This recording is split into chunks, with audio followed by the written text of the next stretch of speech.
Soos elkeen wat ouer word, dink ons baie keer terug aan die goeie ou tye. Nou, baie van die tye was seker goed, maar daar was ook ander tye wat minder goed was. Die een saak wat egter dramaties verander het, is die herdenking dag van Hemelvaart.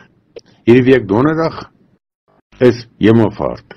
Tradisioneel was dit baie lank gelede 'n vakansiedag.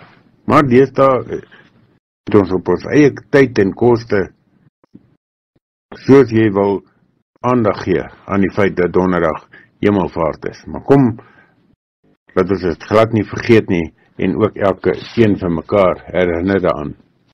En dan, 10 dae later, op die 8de Junie, tot dan is ook tradisioneel Pinkstertyd. Dis ook die tyd wat ons dan Pinksterfees vier in die kerk.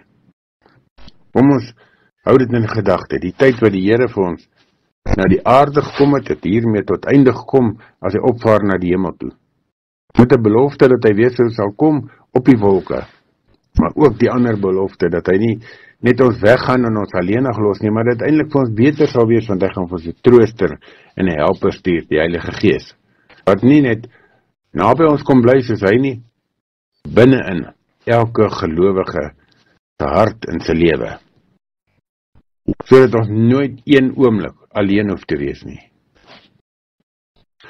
Kom ons hou dit in gedagte, kom ons dink daaraan, kom ons bid daaroor, kom ons lees die gedeeltes in die Bybel, oor Pinkster, oor Hemelvaart, oor die wonderlike genadewerk van die Here Jesus Christus in ons lewe.